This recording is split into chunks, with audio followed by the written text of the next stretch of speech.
Hi, everybody. Thanks for coming. Can you hear me in the back? Yeah? Thank you for coming. I'm Darin Strauss on behalf of Deborah Landau and NYU. We're very excited that you're all here and that Ocean's here. It's not enough to say that Ocean Vuong is a sensation. I mean, it's true, but it's inadequate. I'm not sure there's been a more propitious beginning to any career in recent American letters, or ever in American letters. In the past few years, Ocean's won the Ruth Lilly Sargent Rosenberg Fellowship from the Poetry Foundation, a Pushcart Prize, the Elizabeth George Foundation Fellowship, the Stanley Kunitz Prize for Younger Poets, the Narrative Prize, the Whiting Award for Poetry, the Felix Dennis Prize, the very prestigious T.S. Eliot, the very prestigious MacArthur, and was longlisted for the National Book Award in Fiction. It's the Genius Grant that worries me. Considering Mark Twain's maxim that only two things can ruin a writer, early failure and early success, the award could have been murder, forgetting the $500,000 in prize money. Part of the trouble is the word itself. It's been devalorized. You hear genius, you picture Wile E. Coyote tinkering alone in the Sierras, prefabricating the rocket cycle on which he will catch only trouble.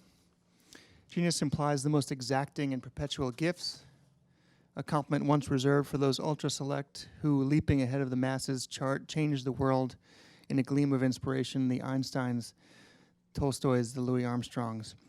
As Franz Liszt put it, mankind used to produce 2 or 3 geniuses per century. Now it gives us a couple per month. Naturally, for every Maggie Nelson or Colson Whitehead or Lydia Davis, there are at least a few MacArthur winners who have trouble carrying it off. I'm not going to name names, but I know of one overburdened winner who, like some little fella swaggering into a bar wearing a sequined heavyweight champion belt, now embarrasses himself trying to bear his significance across every sentence he writes, as if he's expected to justify the impossible every time out. But I'm about to make a big claim. Ocean Vuong did, in his first novel, pull it off. Too much contemporary fiction seems purposefully to address small things in small ways. And it's not even a question of a writer's skill, it's a question of intent, of pinched ambition. But On Earth We're Briefly Gorgeous takes a healthy swing at the all-inclusive, the gripping, at the truly audacious. It's a book that manages to do what the best fiction does. It frames the public conscience of its own messy, changeful period. Vuong's is a majestic talent. Plot summary will make On Earth We're Briefly Gorgeous seem a drier book than it is. It's full of moments that, like shadows, would die if I were to shine a light on them. Also, if you know too much, it'll spoil your fun later. Still, an introducer has certain obligations, so here's a taste. The narrator is a young man, Little Dog, who's writing a long letter to his Vietnamese mother. Little Dog grew up poor in Hartford, Connecticut, and the mother has had to deal not only with poverty, but with the legacy of the Vietnam War. The book shows Little Dog's concerns go in two directions, back to the sufferings of a difficult past and ahead to efforts to make himself a contented, fully aware adult in an America that confounds and confronts him at every pass. But as always with good fiction, it's the prose, the skill with detail, the flair, the wit that counts. The writing is clean, sharp, and wide, with a smell of turbid Connecticut water that wakes up any reader. Vuong has said he wanted in this novel to bring a Vietnamese approach to metaphor into American fiction. Quote, the way refugees, for example, use metaphor to talk about trauma without stating the experience outright. I think this is part of the book's power, this introduction of something new to English language into the English language. I mean, it's no coincidence that for the last 100 years or so, most vibrant English language prose has come from outside England, from authors who brought external rhythms to the language, not just Conrad, who grew up in the Polish Ukraine and for whom English was a third tongue, but the Irishman James Joyce, the Nigerian author Achebe, American expats Ernest Hemingway and Gertrude Stein, 2 stylized experimenters influenced by the painter Cezanne and the peculiar cadences of American English, Saul Bellow, an American Jew whose writing style was built of Eastern influences and Chicago slang, the transplanted Russian Nabokov, and more recently Indo-English authors such as Salman Rushdie. I think you can add Ocean Vuong to that list. As New York Times writes, the book has some of the most moving writing I've read about 2 boys experimenting together, but that makes the book seem more conventional than it is. It's a very unusual book in the best way. Vuong's writing gets stranger and sharper as it goes, which seems right for such a journey. The guide gets firmer as the cave walls light up and the shadows enlarge. It's the kind of thing only a full-fledged talent can do. And here he is, Ocean Vuong.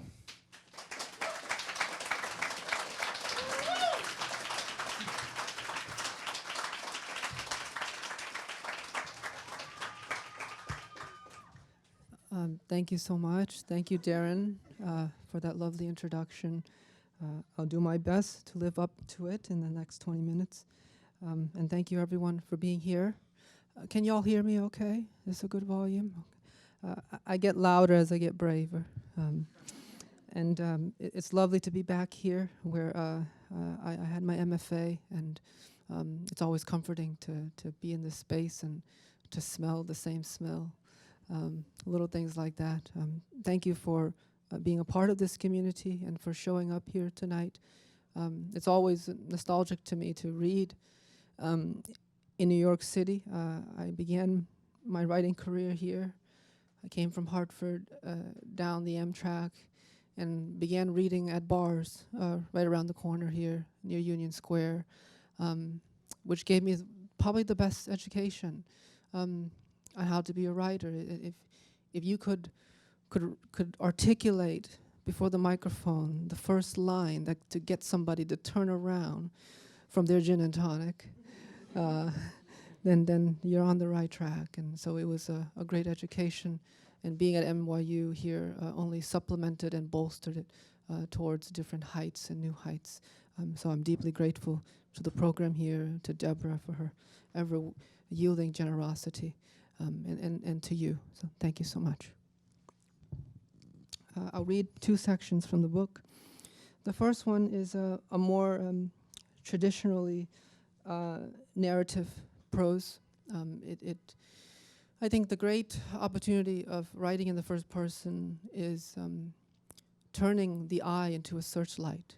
You can cast your gaze upon a milieu that illuminates dignity, complications, in ways that honors how that milieu creates the artist. And as much as this is a Bildungsroman, it is what the Germans would call the Künstlerroman, an artist's novel. The way and the map of an artist's life coming to fruition. And in this case, Little Dog is raised by a mother and grandmother dealing with the legacy of the Vietnam War and the aftermath and mental illness. And here, particularly, he's grappling with their rich and displaced imaginations.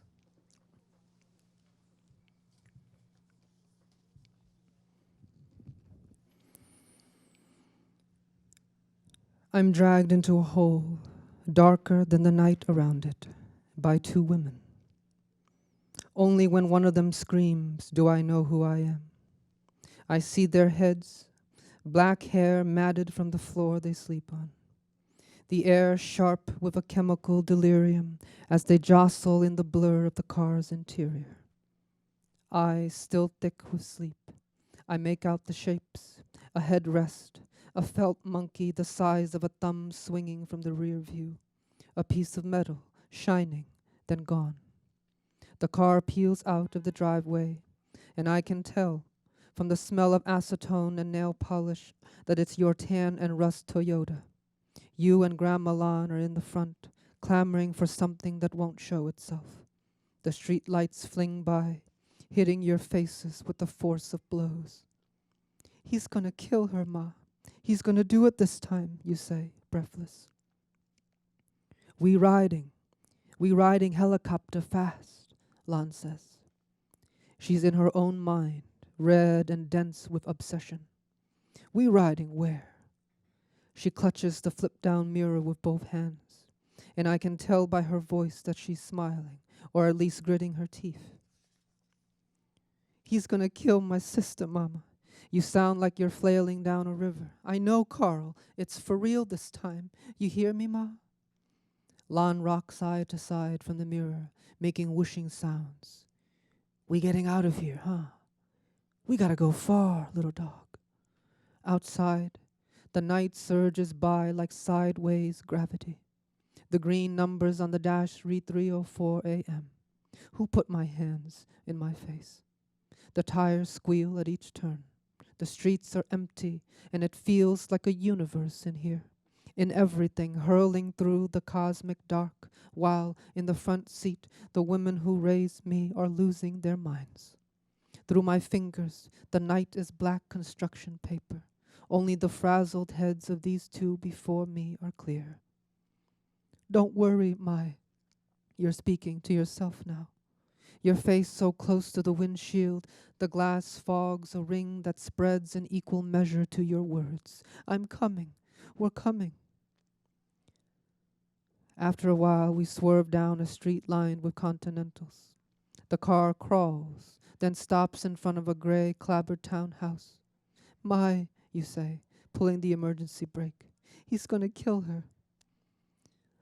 Lan, who all this time had been shaking her head from side to side, stops, as if the words have finally touched a little button inside her. What? Who killed who? Who died this time? Both of you stay in the car, you say. You unbuckle your belt, leap out, and shuffle toward the house, the door left open behind you. There's a story Lan would tell of Lady Yu, the mythical woman warrior who led an army of men and repelled the Chinese invasion of ancient Vietnam. I think of her seeing you. How, as legend goes, armed with 2 swords, she'd fling her yard-long breasts over her shoulders and cut down the invaders by the dozens. How it was always a woman who saved us. Who die now? Lan swings around. Her face, made stark by the overhead light, ripples with this new knowledge. Who gonna die, little dog? She flips her hand back and forth, as if opening a locked door to indicate emptiness. Somebody kill you? For what? But I'm not listening. I'm rolling down the window, arms burning with each turn. Cool November air. My stomach grabs as I watch you mount the front steps, the 9-inch machete glinting in your hand. You knock on the door, shouting, "Come out, Carl," you say in Vietnamese. "Come out, you fucker. I'm taking her home for good. You can have the car, just give me my sister." At the word sister, your voice cracks into a busted sob before regaining control. You hit the door with the machete's wooden butt. The porch lights turn on. Your pink nightgown suddenly green under the fluorescent. The door opens. You step back. A man appears. He half lunges from the doorway as you backpedal down the steps, the blade locked at your side as if pinned in place. "He has a gun," Lan whisper shouts from the car, now lucid. "Rose, it's a shotgun. It shoots 2 eaters at once. They eat your lungs inside out. Little dog, tell her." Your hands float over your head. The metal clanks on the driveway. The man, huge, his shoulders sloped under a gray Yankee sweatshirt, steps up to you, says a few words through his teeth, then kicks the machete to the side. It disappears in the grass with a flash. You mumble something. Make yourself small. Cup your hands under your chin, the posture you take after receiving a tip at the nail salon. The man lowers his gun as you back away, shaking. "It's not worth it, Rose," Lan says, cupping her mouth with both hands. "You can't beat a gun. You just can't. Come back. Come back in the helicopter." "Ma," I hear myself say. "Ma, come on." You edge slowly into the driver's seat, turn to me with a nauseated stare. There's a long silence. I think you're about to laugh, but then your eyes fill, so I turn away to the man carefully watching us, hand on his hip, the gun clamped between his armpit, pointed at the ground. When you start to talk, your voice is scraped out. I catch only parts of it. "It's not Mai's house," you explain, fumbling with your keys. Or rather, Mai is no longer there. The boyfriend, Carl, who used to slam her head against the wall, is no longer there. This is somebody else. White man with a shotgun and a bald head. It was a mistake, you're saying to Lan. An accident. "But Mai has not lived here for 5 years," Lan says, with sudden tenderness. Oh, Rose. Although I don't see it, I can tell she's brushing your hair behind your ear. Mai moved to Florida, remember? To open her own salon. Lan is poised, her shoulders relaxed. Someone else has stepped inside her and started moving her limbs, her lips. We go home now. You need sleep, Rose. The engine starts. The car lurches into a U-turn. As we pull away from the porch, a boy no older than I am points a toy pistol at us. The gun jumps and his mouth makes blasting noises. His father turns to yell at him. He shoots once, 2 more times. From the window of my helicopter, I look at him. I look him dead in the eyes and do what you do. I refuse to die. Thank you. Thank you. This next section is where the novel, 2/3 of the way through, starts to, I like to think of it as disintegrate into poetry. I was interested, you think of this seminal work on fiction, on the art of fiction, named as such by John Gardner, written in the 80s, I believe. And he says the big contract in fiction is you make a dream, a reader enters a dream, and you don't break that contract. You don't want to dispel the dream. And I wondered, as a poet who works in a form that breaks itself towards unity, that literally has to fracture in order to arrive at its period. I was interested what would happen if I did break the dream.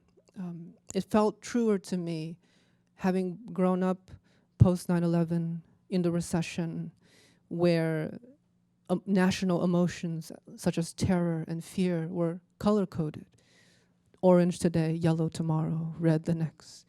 And so the notion of disintegration was a part and parcel of my generation's self-knowledge and self-reckoning. And I felt that a novel that stops noveling might be one way of approaching, articulating this disintegration. And often we think about the unreliable narrator, but I wonder what happens if you have an unreliable writer, where the big dream, the big project falls apart. And then ultimately, how does it regain itself? The perennial question for me is, what happens as a people, as a country, when we have to ask ourselves, how do I move forward after I have fallen apart? How do I find cohesion within the aftermath, which was the central question, not only in 9/11, but after the Vietnam War, and perhaps arguably with every epicenter, including the very genesis of this country, having been founded on Native American genocide and slavery. Anyways, this section is a meditation on masculinity, the toxic forms, and perhaps how such toxic masculinity even destroys the ones who wield it, including those around it.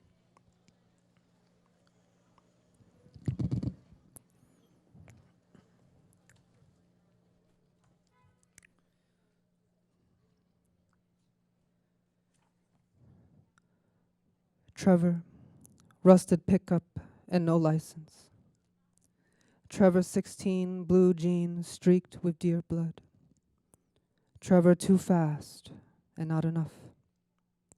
Trevor waving his John Deere cap from the driveway as you ride by on your squeaky Schwinn. Trevor, who fingered a freshman girl, then tossed her underwear in the lake for fun, for summer. For your hands were wet, and Trevor's a name like an engine starting up in the night. Who snuck out to meet a boy like you, yellow and barely there. Trevor, going 50 through his daddy's wheat field. who jams all his fries into a Whopper and chews with both feet on the gas, your eyes closed, riding shotgun, the wheat, a yellow confetti, 3 freckles on his nose, 3 periods to a boy's sentence. Trevor, Burger King over McDonald's, 'cause the smell of smoke on the beef makes it real. Trevor, bucktooth clicking on his inhaler as he sucked, eyes shut. Trevor, who says, I like sunflowers best, they go so high. Trevor, with a scar like a comma on his neck, syntax of what next, what next. Imagine going so high, he says, and still opening that big. Trevor loading the shotgun 2 red shells at a time. It's kind of like being brave, he says, like you got this big ol' head full of seeds and no arms to defend yourself. His hard, lean arms aimed in the rain. He touches the trigger's tongue, and you swear you taste his finger in your mouth as it pulls. Trevor, pointing at the one-winged sparrow thrashing in black dirt, and takes it for something new, something smoldering like a word, like a Trevor who knocked on your window at 3 a.m, who you thought was smiling until you saw the blade held over his mouth. I made this for you, he said, the knife suddenly in your hand. Trevor, later, on your steps in the gray dawn, his face in his arms. I don't wanna, he said, his panting, his shaking hair, the blur of it. Please tell me I am not, he said, through the sound of his knuckles as he popped them like the word but, and you take a step back. Please tell me I am not, he said. I am not a faggot, am I? Am I? Are you? Trevor, the hunter. Trevor, the carnivore, the redneck, not a pansy, shotgunner, sharpshooter, not fruit or fairy. Trevor, meat eater, but not veal. Never veal, he said. Fuck that. Never again. After his daddy told him the story when he was 7 at the table. Veal roasted with rosemary. How they were made. How the difference between veal and beef is the children. The veal are the children of cows or calves. They are locked in boxes the size of themselves. A body box like a coffin, but alive like a home. The children, the veal. They stand very still because tenderness depends on how little the world touches you. To stay tender, the weight of your life cannot lean on your bones. We love eating what's soft, his father said, looking dead into Trevor's eyes. Trevor, who would never eat a child. Trevor, the child with a scar on his neck like a comma you now put your mouth to.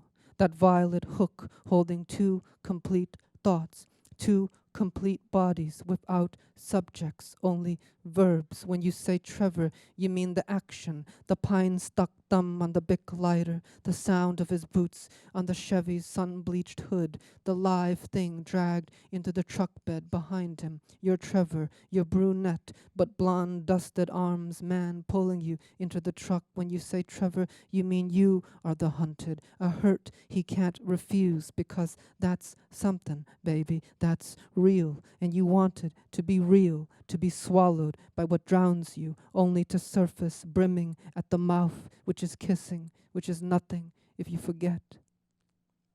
His tongue in your throat, Trevor speaks for you. He speaks and you darken, a flashlight going out in his hands. He turns you this way and that to find his path through the dark woods, the dark words, which have limits, like bodies, like the calf waiting in its coffin house. No window, but a slot for oxygen, pink nose pressed to the autumn night, inhaling the bleached scent of cut grass, the tar and gravel road, coarse sweetness of leaves in a bonfire, the minutes, the distance, the earthly manure of his mother a field away, clover, sassafras, Douglas fir, Scottish myrtle, the boy, the motor oil, the body, it fills up, I swear, and your thirst overflows what holds it, and your ruin, you thought it would nourish him, that he would feast on it and grow into a beast you could hide in, but every box will be opened in time, in language. The line broken like Trevor, who stared too long into your face, saying, "Where am I? Where am I?" Because by then there was blood in your mouth. By then the truck was totaled into a dust oak, smoke from the wrinkled hood. Trevor, vodka breathed and skull thin, said, "It feels good," said, "Don't go nowhere," as the sun slid into the trees. "Don't this feel good?" As the windows reddened like someone seeing through shut eyes. Trevor, who texted after 2 months of silence, writing please instead of PLZ.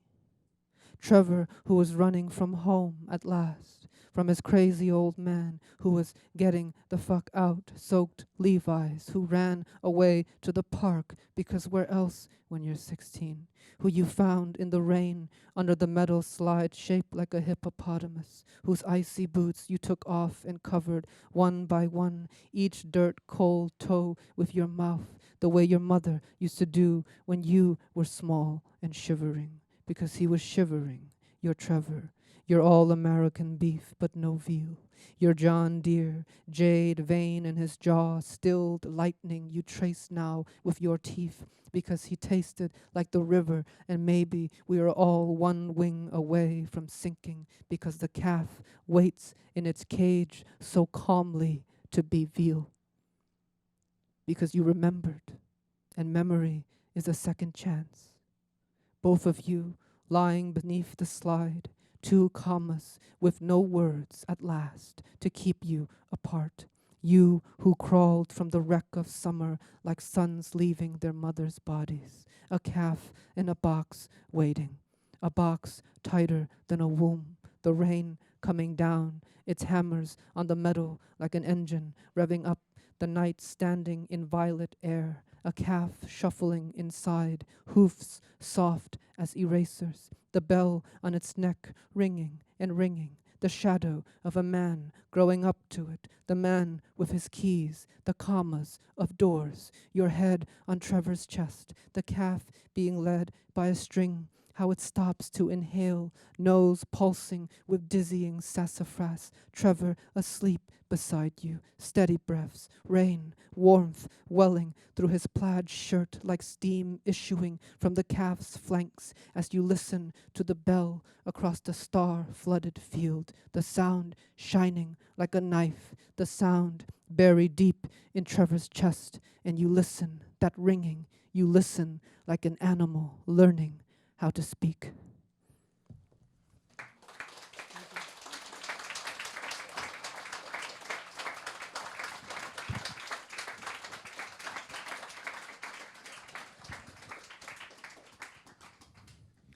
Thank you. That was amazing. So we were talking before about how just 4 years ago you were a student here, and there are so many students here. So I wondered if you could just maybe say a word about how you got here from here.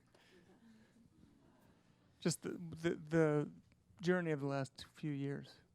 Yeah, it's, you know, it was here where there was such an interdisciplinary approach, in that I felt like the borders of genre diminished after application.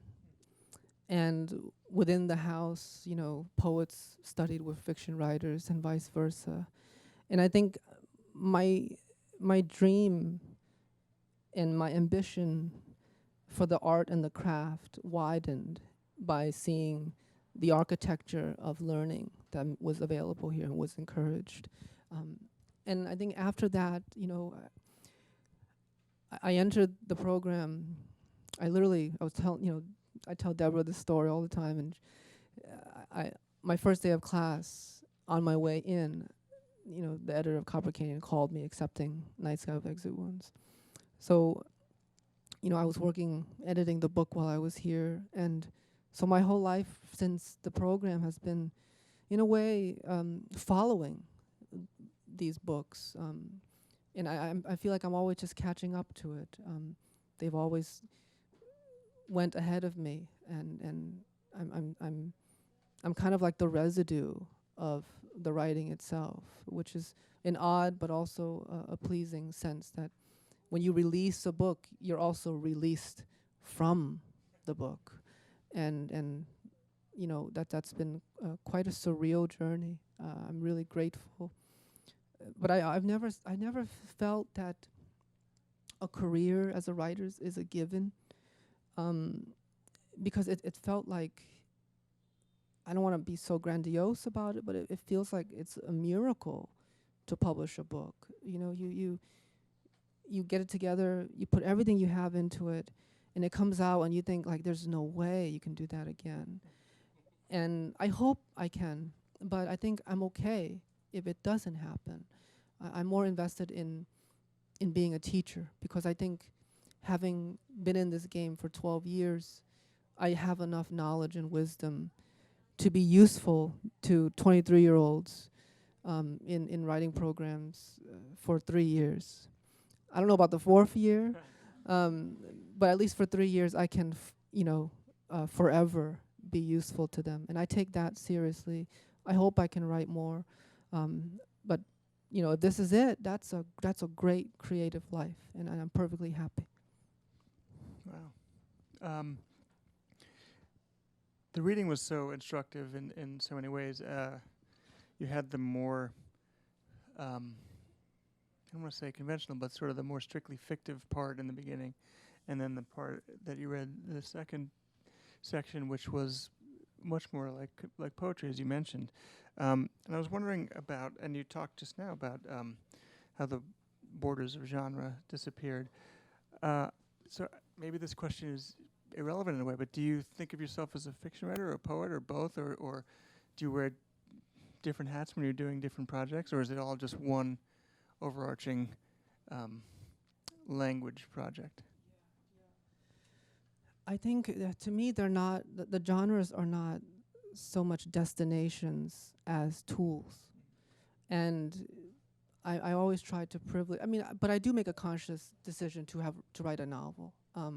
I think one thing was clear was that having written a book of poems, having written poems for over 10 years, I got really good at getting out of the poem. I got really successful at ducking out the side door when things got too hot. Doesn't mean the poems were good. I just got really good at sneaking out of them, and kind of like letting myself off the hook before the questions got hard. Even in the most recent poems, you think? Yeah. Just the turn of phrase. It's very subtle. It's very seductive to do something well to yourself. To have a tool that becomes part of your subconscious. And I looked at my poem and said, the poem should really be here, but I'm finishing it here. Here is where it is, and there's just emptiness. And I wanted to challenge myself, and the novel was the perfect antidote, because it forces you to tend to bodies day after day, even the bodily functions of your characters. You have to follow them. And I think it was more, not that poems can't do it, but the novel was more conducive to a display of linguistic care. Like I had to care for them more thoroughly. And that did not allow me to turn my back on harder questions, because the poem has a high lyric moment, and then you can start over in the next poem. It's a reset button. And you can start over from a different angle, which is perfectly potent and productive. But you do stop. Something does end. And the novel did not allow that. It got more and more complicated. The one thing that I realized was that the more I wrote it, the more the portal widened. And I was almost living half in one world and half in this one, which is something I did not expect, which was quite challenging. That brings up, I guess, two questions. One, how did you know how to end the novel? And the second one, I guess, is will you take that challenged now when you go back to writing poems and write poems differently. Yeah, yeah. I must say I find more pleasure as a poet, because I think the poem is the ultimate language lab. You know, when you don't have to tend to the physics, gravity, you can tend to linguistic acrobatics, anagrams, and play. And I think I find most pleasure as a creator in poems because you can write it and jump, and it's a art of disorientation in a very pleasant way. Whereas the novel requires almost a religious faithfulness to its physics. In a way, I felt like poetry was very innately queer to me, which is why I was first attracted to it. It's elusive. Its lyric voice is a levitating one, and I kind of had to like be more butch as I wrote the novel, you know, where where the poem's kind of like and then and the novel is like, you know, the most challenging parts was this serviceable mundane.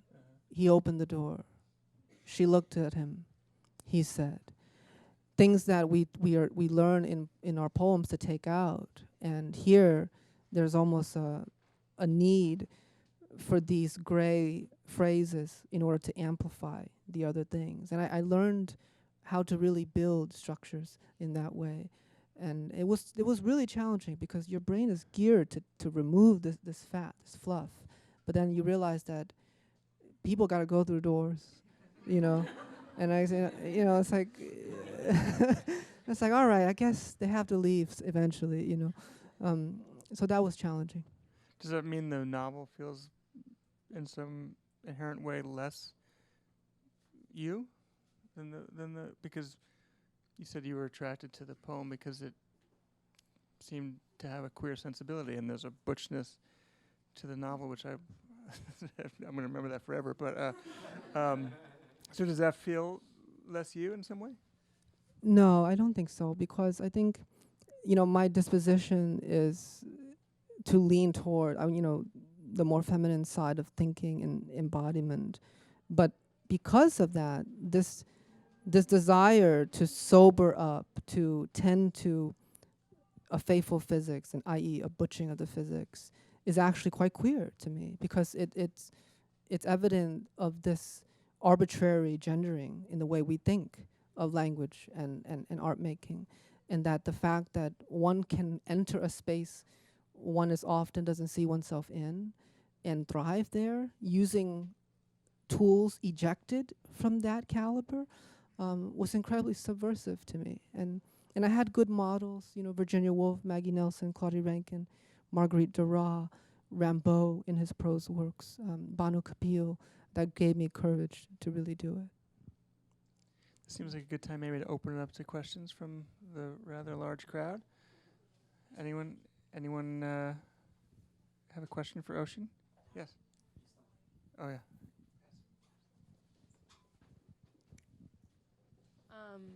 First of all, thank you. You have inspired me so much, and made me want to be a poet. So thanks. Oh, beautiful. But I'm wondering how you start poems. Do you have an image system that kind of comes to you, a concept, or just a fragment? Starting, I admit that I write very seldomly. It almost feels blasphemous to say so, but a very small part of my life as a writer is spent writing. I spent a lot of time thinking. I think we live in a culture, and I experience it, you know, being a product of American capitalism, of weaponizing productivity. And I think just because we're not on Wall Street, we're not in the corporate world, does not mean we are invincible or have eluded those pressures and those laws. And I think we all have that friend who, you know, I'm on my 4th novel, how about you? You know, you know, one friend says, I've been writing a poem a day since Obama's inauguration, and you know, but these are the things that are very real. And I think what happens is there's an inherent shame in not producing. And I think we have a very deprived and deficient way of looking at work in this culture. Our only framework is capitalism because it's so dominant and so central to our culture. Even the workshop is a manufacturing center, right? And even the words around it, clean up, tighten, polish, it's the work of producing objects. And our metaphors are tied to capitalism. But I think that for me, it really opened me up when I started to look for alternative methods of creativity. And I started to study Eastern philosophy, particularly from Vietnam and ancient China in the work of Lao Tzu and Du Fu, who were really obsessed with creativity itself. They saw creativity as something worthy of study. And there's a lot of text around that. And one of the great principles that was a great reckoning for me was studying yin-yang. We hear yin-yang often, but a deep study of it is much more complex and fruitful, in that yin is seen as one of the most central modes of creativity because it's the mode where you wait and accrue knowledge and propelled by curiosity. The metaphor I often use is yin is akin to fishing with a large net, casting your net wide and waiting for the bounty to fill. And yang is the decisive moment where decisions are made and order happens. Architectures are built in service of a final goal. In other words, yang is when you harvest the fish and decide to chop it up and send it to market and produce it and tend to communities or the rest of the larger world. And I think in the West, I've experienced that we don't trust, or we don't use yin often. We in fact, we even champion yang. And I think we use only yang at times from start to finish. And I think yang is akin to fishing with your bare hands. And you could be the best bare-handed fisher, but you will never outdo the person casting the net. But casting the net is not palatable in our culture, because casting the net is stasis. And we have a great distrust for stillness in America. Stillness is weakness. Stillness is death. Even as the earliest stages of our education, we reward the child who says anything in class with participation points. But the child who thinks maybe a bit too long, maybe too many days on a question, absorbed in the interior life of thinking, is all of a sudden has a learning deficiency, right? So we shame around creativity from the get-go. And when I learned that there were other modes happening thousands of years before American-centric thinking, it empowered me to redefine work for myself. That I could, and I tell this to my students too, one of the exercises that we do is I tell them if they have a poem in their minds that they're working on, not to write it. Spend a week, don't write one ink drop on that poem. But every day before you start your day, check in on the poem. Ask yourself, what are the larger questions here? What is this poem in service of on the minute details and the larger abstract questions? How does the light fall in it? What are the speakers doing? What are the forms? What's the first form? What's the second form? Is it a sonnet? Is it a vignette? Is it an unpunctuated poem? Is it a prose poem? Think about it. Tend to it. Show up to yourself and your work.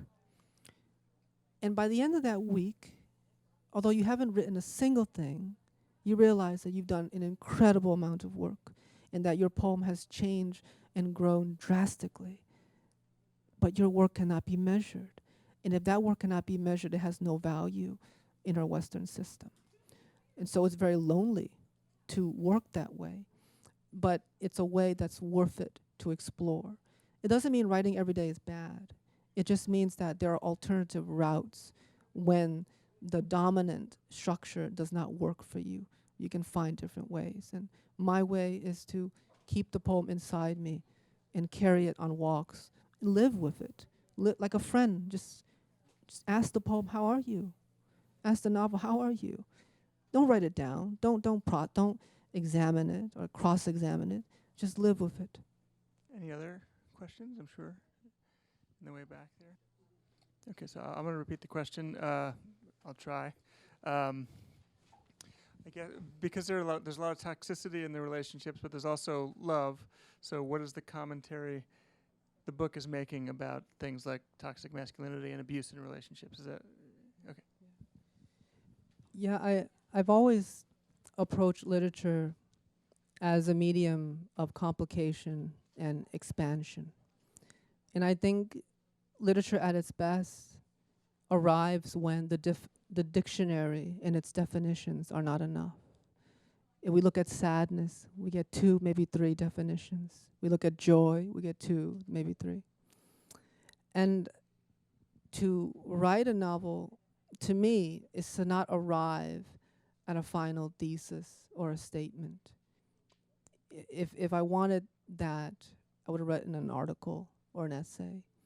But the novel is an active display of a complicated life felt through the Inquisition, in this case, of what can joy look like in the midst of harm and trauma. And I think one way of answering that question is that for me as a novelist, I'm not interested in forgiveness as we use it in language. Forgiveness is a clean threshold, the way we use it. And it could easily be weaponized. Do you forgive me? Say yes. I forgive you, I forgive you. It's over. And so the way we use it, I don't know how much foundation it offers to a lived life. I'm more interested in understanding. And in order to understand in a complex way, the novel allows us to orchestrate the lives, including the toxicity and the question of how those lives decide to find joy and survive those toxicities on their own terms. And not all of them do it. You know, one of the things I really wanted to write queer joy, but I did not want to write a queer utopia because we yet to live in a utopia.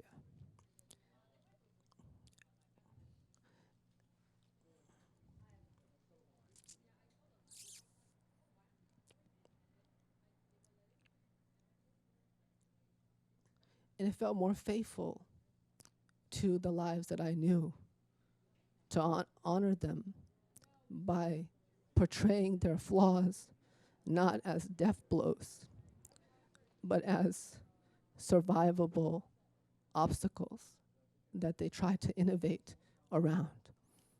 And in this way, you had to really put everybody in the tough spots and then ask of them, how can you understand each other? How can you find a way towards healing despite the toxicity? And one of the things I discovered is that little dog, having been brought up by Vietnamese women, was not as ashamed as Trevor, the white boy in the rural Connecticut, about his sexuality. We often think the immigrant has nothing except the shirt on their backs. But in fact, little dog and the women who raised him gave him the freedom to be alive and unshameful with who he is. Whereas American hegemonic masculinity destroys Trevor. And the question that I had for myself was, can a boy coming out of the constricting American masculinist framework survive? What is the cost of him rejecting his elders? What is the cost of him saying no to his predecessors in order to say yes to his queerness? That was interesting to me. And in order to do that, I had to put them through very real ramifications. And I echo what Margaret Atwood said about Handmaid's Tale, where she said, yes, it's a fantasy in a way, but every harm, every violence done against women were done in history. And I wanted to write a book where all of the violence is real. In that sense, I was taking inspiration by Toni Morrison, particularly Beloved, in which the critique around that book often from white writers and white critics is it's too much. The violence is too indulgent. It's too much. She's going too much. But how can you go too much when history already went there before you? The power of fiction then is you take what was too much and you orchestrate it with your imagination in the agency towards larger visions. And that was the attempt.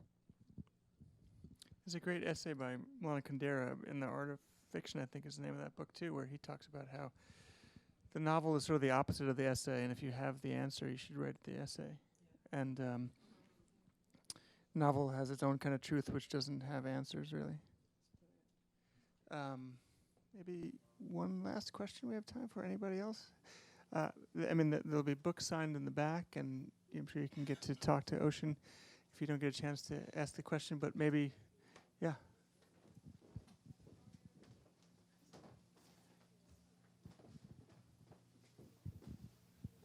So while reading your novel, On Earth We're Briefly Gorgeous, I found myself feeling a great sense of trust in the authenticity of each word and sentence that you articulated. And I felt that each aspect of the novel was coming from your instincts and the way you felt was the best way to convey the desires or the emotions that you were feeling. And my question, I guess, is in your writing process, are you mostly concerned with the linguistics of what you're writing and how it relates back to your own thoughts and how it conveys your thoughts authentically? Or do you also, in that process, do you trust that because it is genuine, it'll naturally connect with the readers?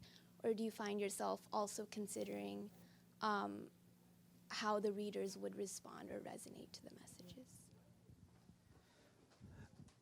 That's a great question. And I think we should always be asking the question of praxis. Ultimately, you're asking, what is the praxis around a work like this? And as a poet, I'm always interested in committing to one praxis in one project and then taking that praxis off for another project. And every poem recommends its own laws, and we learn those laws to tend to it, and then we move on to the next one. In this book, I was purposefully distrustful of plot, particularly conflict-driven plot. Plot is introduced by Aristotle to inform drama, and then we kind of, when the novel came, much later, we kind of just took on Aristotle's form because it was there, it was used by Shakespeare, etc.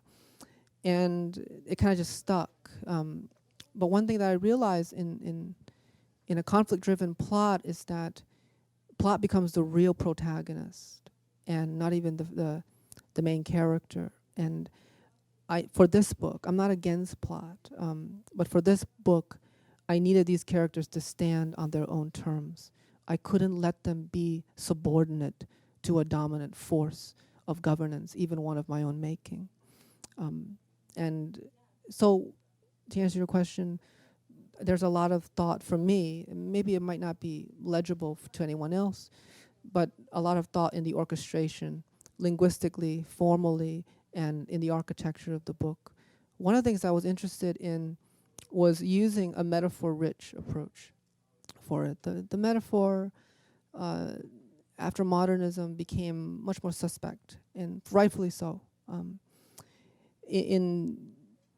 But when as a student of literature, I realized that it was once the pinnacle of masculine achievement in 19th century writing. Hawthorne, Dickens, Melville, and the allergy to the period was a symbol of, you know, the utmost intelligent writer.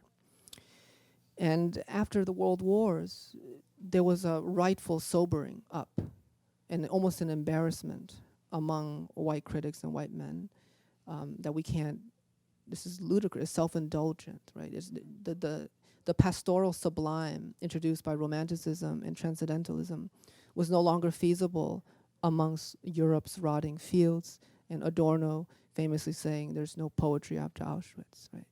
So the answer to that was to cut the sentence towards a laconic, Hemingway-esque style. What's interesting, though, is that in order to evolve in the literary tradition, we had to feminize the old tools. We called them purple. We called writing with subordinate clauses and metaphors purple, florid, flowery, poetic, i.e. too dreamy, not clear-eyed, not masculine. So it was quite arbitrary and hypocritical for the culture to decide to move on from an old system, to render it defunct only by prescribing it to women. So there's a deeply misogynistic way of viewing literary evolution. Not only that, a localized negotiation suddenly became a universal way of qualifying literature, which looks like colonialism to me. So I was interested in using an old tool towards new visions. And ultimately, I think I'm more akin to a junkyard artist, going back, looking at rusted methods and recasting them towards alternative goals and means. And that's a great opportunity of any writer, regardless of where you are in relation to the canon. A white writer, writer of color, you have a responsibility, and I would say even an obligation to look back, because often negotiations and criticism around a certain framework never considered othered bodies. There's a great moment now in the poets and the work of Danez Smith, Angel Nafis, and Ross Gay, using what was once the Romanticism's ecstatic decree of joy and self-knowledge to celebrate the self. But they're using that now in 2018 and 19 to celebrate the black body. What an incredible way to go back in time and enter a conversation that never held them. And I think that's, I'm so lucky to be doing this. Thank you. Seems like maybe a great place to end it. Thank you, guys. Thank you, Ocean.